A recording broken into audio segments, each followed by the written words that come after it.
I went and had my hair cut today. It looked so good. The women there, they were really nice. It was Mexicans, but I don't care. There's only one race, and that's the human race. But I really do like it, and my headache is disappearing. Thank you.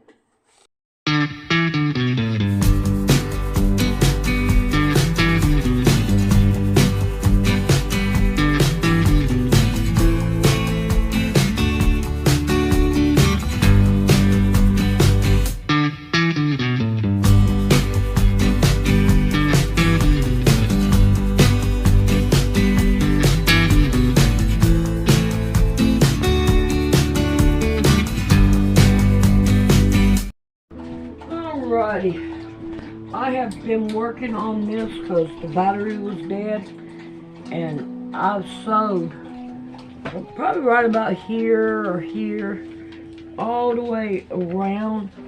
I want to get this thing done, so I said I might as well go ahead and do some sewing to it and get some of it done. I like this stitch better. Trying to hide the stitches, I like it better.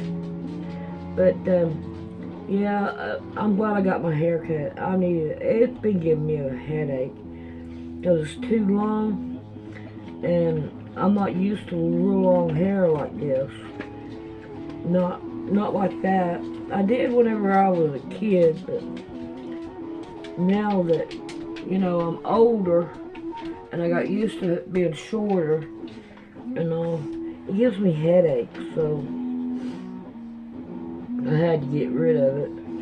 Oh well, let's see if we can get this done and try to get the whole quilt on this video and make it the last one, I hope. If not, then we'll do another one.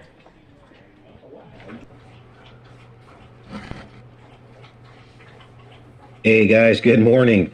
Welcome back to the channel. Contrary to popular belief, I am not a time traveler. Oh, it says we have an error here. Let's see, let's make sure this is okay. An error occurred. Please try again later. Are you guys seeing me yet? And then we'll get into the rest of this stream today. A very important stream today. There's been a lot of technical difficulties going on with everything electronic. Verizon, and then of course Bank of America. People are showing a zero balance. There's lots of weird stuff going on. So hopefully we can get through today's stream. Yeah, Rebecca, give me a shout out if you actually see us live here, and then we can get going on today's show. But anyways, yes, even though I was born on the 88th day of the year, yesterday was not October 7th, which is what I originally thought. So apologies for that. It was October 2nd yesterday, and today is the 3rd. So, okay, Rebecca says we're good. Right on. Thanks everybody for showing up.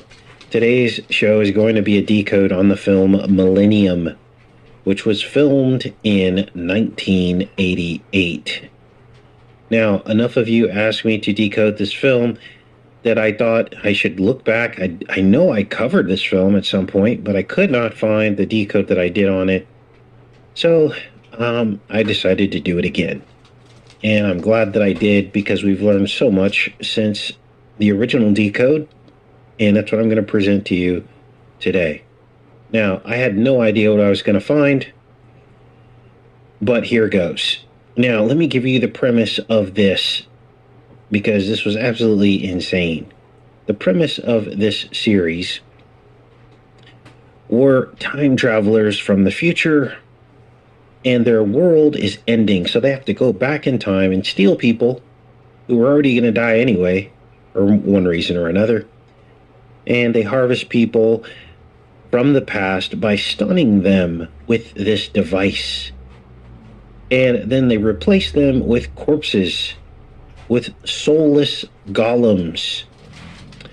Let's take a look and see what we find. Now, the movie gets going after Bill The crash investigator, played by Chris Christopherson, who just died at the age of 88 years old a few days ago, he finds this stun weapon. This is the stun weapon here. He finds it in the crash debris. And he accidentally stuns himself with the stun weapon. I'm going to play this for you guys as we get into this decode today.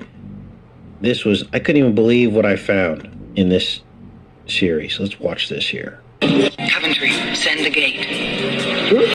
As you can see, the gate looks just like CERN. Now we're going to get into the aspects of this. Here's the side-by-side CERN compared to this gate with the radiating lines coming out from the sphere, roughly the same size. How did they know back in 1988 when they filmed this? There was no CERN back then. I mean, maybe they had a CERN like research facility, but I don't know if they had built a Large Hadron Collider at that point. This is just shocking. Now, as we begin to pull this apart and figure all this out, Bill obviously witnesses these time travelers, but he's not supposed to because this creates a paradox. And then, just as you saw, they escape through the gate back to the future. And the reason why they went to Bill was to try to retrieve that device to prevent the paradox, but in doing so, they create a paradox. Now, at this point, the plot mentions an interesting concept. They call it temporal censorship. Not sure what that means yet, but let's take a look at this.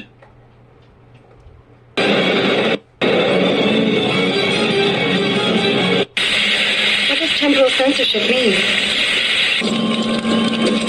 All I'm getting is temporal censorship from her jump. Scan past it. We can only go back to a specific moment once, and never to that same moment again. Too bad. It means we can't see where we've been or where we're going to. No new degeneration. Now, to me, this could mean how people forget the past and keep repeating the same mistakes and falling for the same lies. Temporal censorship. You can only, in your mind, conceptualize a certain window of history. And then if it's anything past that, people forget. It's kind of like the news cycle, right? Now, then we get a peek into the future and how they live. Their bodies are degraded. They have robots like this guy who does most of the work. And at this point, they're forced to eat like sterilized and chemical-free food. Now, this was back in 1988, 1989. This was kind of before the rise of organic and cage-free and wild-caught. Or at least, most people weren't into this. Those people were called health nuts back then, right? But now, it's almost as if most people are trying to watch what they eat because of the chemicals, right? And here we are in 2024. And so this was timely, wasn't it? How we have to look at the labels so that food doesn't kill us. Now, interestingly, you're also going to see here that the time traveler is told to smoke more. It's some kind of protection. So she's chain smokes throughout the whole movie. Let's watch this here. The levels of complex hydrocarbons in your blood are depressed. You did not smoke enough, Louise, due to breathing the primordial atmosphere of the 20th century. They think their air's awful. They ain't seen nothing yet. I should take you to 1963. Probably want a chemical-free sterilized crack. You could fly. So in this scene, she's obviously feeding this canary a chemical-free sterilized cracker. This is chilling. Now, many of you will recognize the actress here. She played one of Charlie's Angels. Her name is Louise in this film, and she is the main time traveler sent back to 1963 to basically bring more people through the gate and into their timeline to pretty much save them from death. Now, at this point, let's go back here into the chat, make sure you guys are with me. At this point, we run into a problem. What is the problem? Well, due to all the time hopping, it's easy to forget which history that these people are in, so they basically force indoctrinate her with some kind of mind control. Well, let's take a look, you guys. Would you like that? Huh?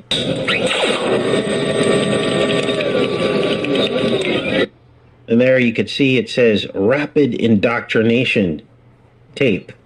They literally play a rapid indoctrination tape from 1963 before she goes back. So she's like basically briefed or prepped on what's going on. She sticks her head into this device, and this is what programs her.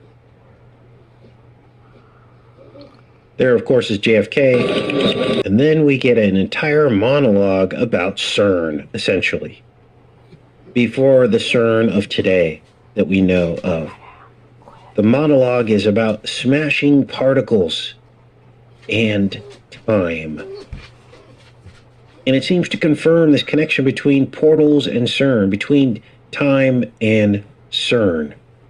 Now, we had talked about some of these concepts about, you know, if you're sending particles at the speed of light, they tell us that if you were a human able to travel at the speed of light, that you would then experience time differently than the people who are not traveling at the speed of light. Remember those discussions we had? Well, they bring up this very concept. They talk about particles, and then they say, what if it was a human? This would be time travel. Let's watch. It's quite a step from demonstrating that subatomic particles can travel backward through time. We've talked about quarks and antineutrinos, but what about people? To saying that people can. What would be the result of people traveling in time? Now, at this point, this is where things get spooky, because they actually show these golem people that they put in the place of the people that they steal off of the plane. They're essentially clones. And their only purpose is to die on the crash. That way, no paradox is created if they don't find any bodies. Let's take a look. You will be taken to a safety area. Please step onto the ramp. Please step onto the ramp. Walk quickly to the button and follow it.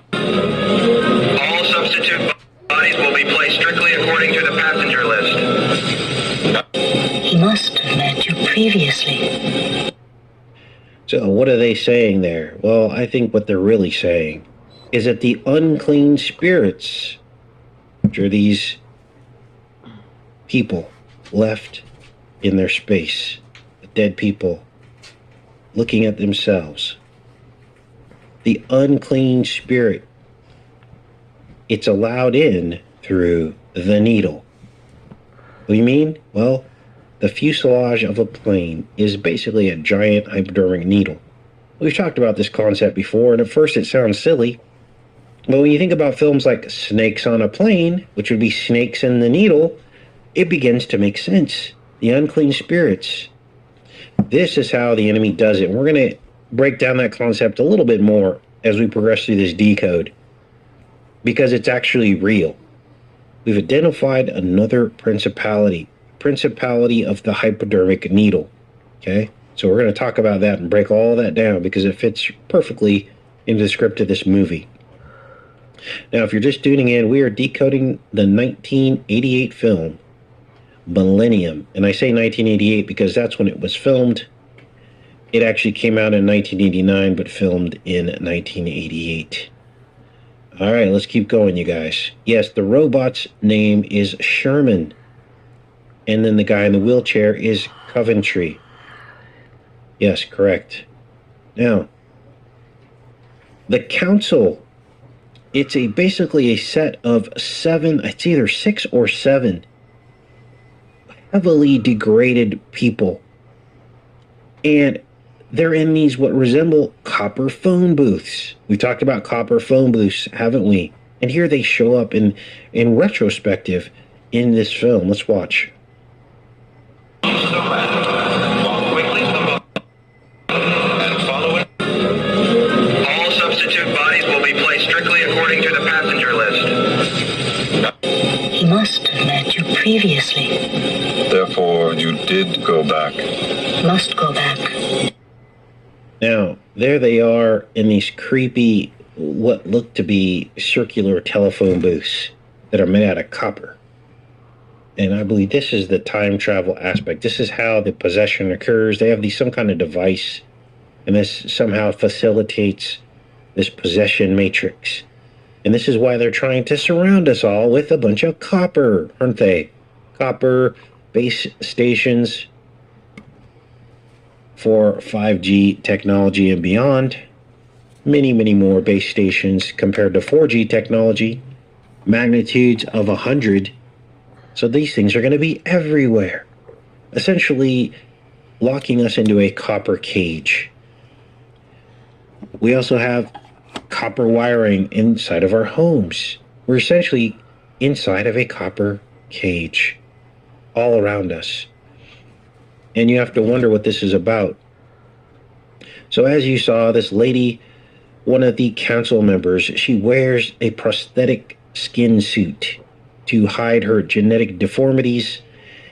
And in the book, Louise also wears a skin suit. But in the movie, she does not. She's just in her original form. This is unbelievable. Let's keep watching here. How it works. The council has decided to risk another mission to 1989. Compliments to the management. Now, Louise is sent back a second time to preempt what happens to Bill. Because Bill, remember, he found the device and he couldn't get it out of his mind. And so he becomes obsessed. And at this point, I wanted you to see how deep these scripts go. Okay, this isn't just some guy in a basement writing these movie scripts. This stuff is deep. What am I talking about? Well, Louise goes back and she goes to Bill and tries to seduce him and take him off of the case so that he never finds the device to begin with. She tries to distract him. And they go to his hotel. And Bill discovers a basket of fruit that's just sitting on the table here, just out of frame. And he says, compliments of the management. Well, that's the Garden of Eden. The fruit. And the management is God. Watch. Compliments to the management. It's real nice. Would you like an apple? He then offers Eve the apple. She bites the apple.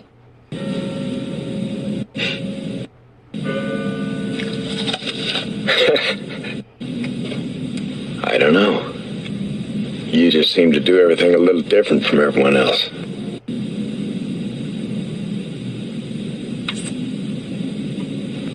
And then comes the intimacy. But Eve is unfamiliar with the intimacy. Is all this starting to resonate? This is a recreation of the garden scene. Partaking of the apple really meant that we passed into the finite timeline, where, as God promised, we surely die, reproduction occurs, all things that were unnatural in the original garden. It has something to do with reproduction. And what our skin suits are really for, that God gave us, was a necessary vehicle for us to exist in this dimension because we were naked in this dimension. All of this is in the book of Genesis, you guys. The Bible says, unto Adam also and to his wife did the Lord God make coats of skin and clothed them. Because it was at this point that Eve knew she was naked without skin. Let's keep watching. This may not have been such a good idea. Please? I really want this to work. I really need this to work. Notice the focus of the bite out of the apple. You guys, this is nuts. Now, many of you will remember the scene in I, Pet Goat 2 with the blonde girl and the apple rolling across the floor. All this is connected.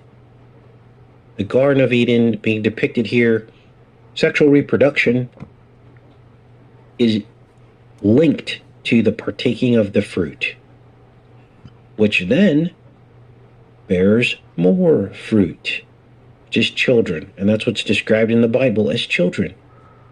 Be fruitful. So essentially, the devil was telling a half-truth. Because you become a co-creator with God through having children, through reproduction. But in doing so, we die, don't we? Because we are not God. So the evidence seems to be stacking up that the frame of reality, the physics of how the original creation was supposed to work, was somehow changed once we went into the tree of the knowledge of good and evil and Eve partook of the fruit.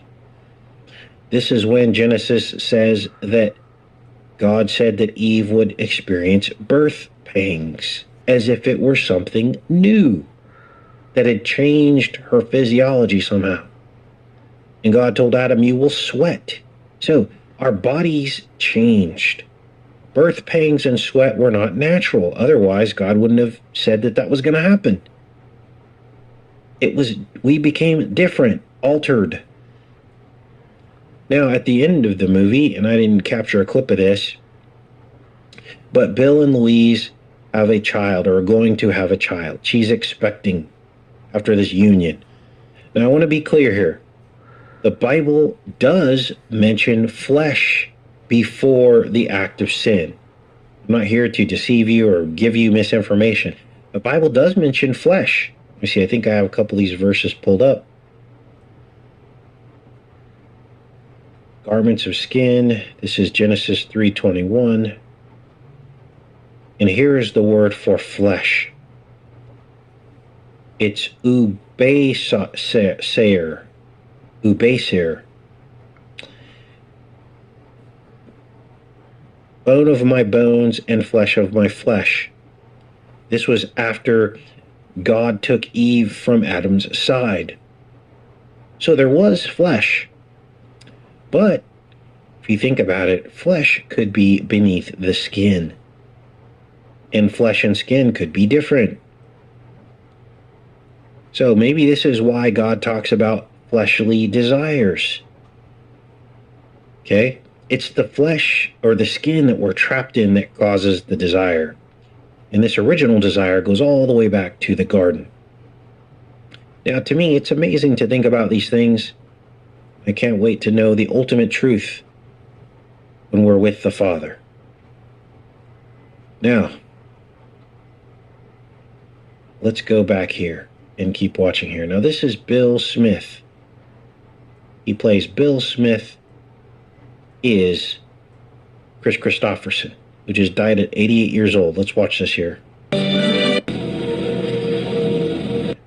At this point, Bill is all busted up over this. He keeps seeing this woman jump into the timeline, and then she mysteriously disappears. He doesn't know how to handle this.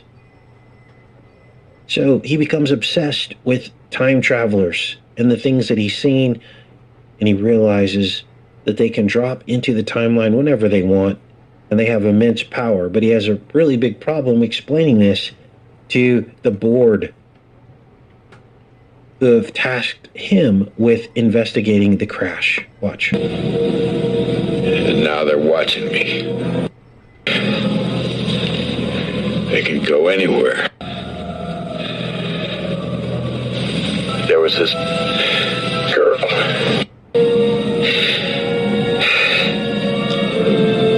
She finds you in the hang. So, what's this about? Well, let's break down Bill Smith. And I'm going to go into the chat for this one, because this is going to blow your mind. Ready for this? Who is Bill Smith? Who is Bill Smith? Let's see who has any clue about this, and then I'll tell you what I think and who I think Bill Smith is. All right. Good morning, everybody. Yeah, there's something weird going on with the internet today, isn't there? Lots going on in the world. Who is Bill Smith?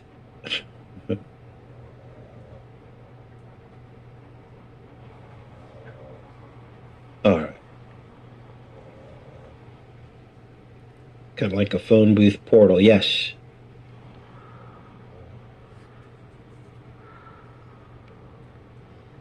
Is he Adam or the serpent? Who is Bill Smith? Okay, let me give you the answer. Bill Smith is also Will Smith. Will is Bill, obviously, shortened name. But think about this for a second. Will, I Am Legend. I Am Legend, the film in which Will Smith played. Will I Am Legend. Now, the name Smith means to smite, or to hit, or to pierce. In Will Smith's case, he was the scientist in I Am Legend who smited or injected the female zombie to try to find a cure. Remember that? And in Bill Smith's case from the movie Millennium, he, of course, smites the woman. So, Bill Smith is the injection demon archetype. Agent Smith, just like in the Matrix series. It's how the serpent infects the seed of the woman with the artificial injection instrument, the obelisk, the needle. This is why they worship the obelisk, because the only way into the temple is through this hollow needle. This is why we see the symbolism everywhere. So every time you see a hollow needle or an obelisk, it's Will Smith. Bill Smith. Unreal. Now, if you need further confirmation, this is why Will Smith hit Chris Rock. He smited him. Because Christ the Rock is the seed of the woman. So there we saw it played out again. Whoa. Now, next, you're going to hear another concept that we discovered, the 5th of November. Now, they don't say November, but the 5th, the date of the month, is when they say this paradox began. Watch and listen. She finds you in the hangar on the night of the 5th. She returns to wherever she comes from.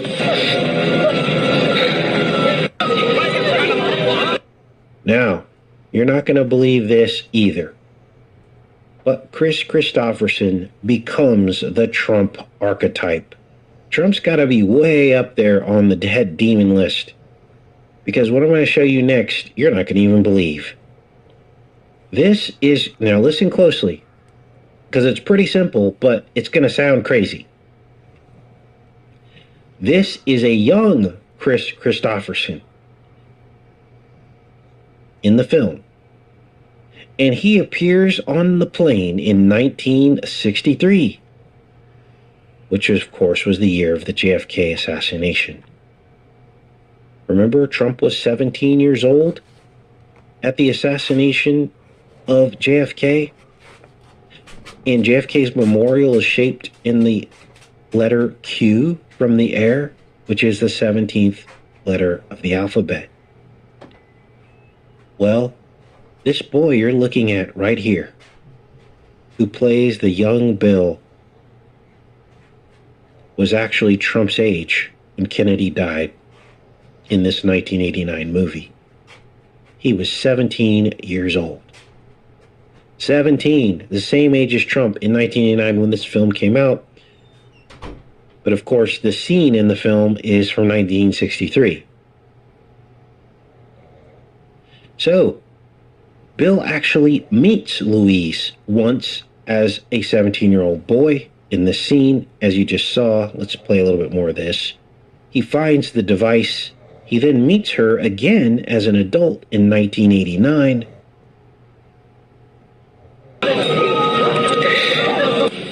Where'd you get it? It was in the wreckage of a 707 that crashed in upstate New York in 1963. I was on that plane. That can't be. The only survivor was a boy named William Collins. This is incredible. What do you remember? I don't think about it much. You must remember something. We do. Now, if you need further confirmation, after what I just told you, of the Trump connection, of things that we've already connected. We already connected the JFK, the letter Q memorial, pointed to 66 degrees. We already covered all this, you guys. And in retrospective, it appears in this movie. The whole assassination attempt on the right side of the face, connecting Trump back to JFK. Then I noticed Luis's hair, which looks like, whose hair does that look like? So people tuning in don't think we're losing our minds. Whose hair does she look like?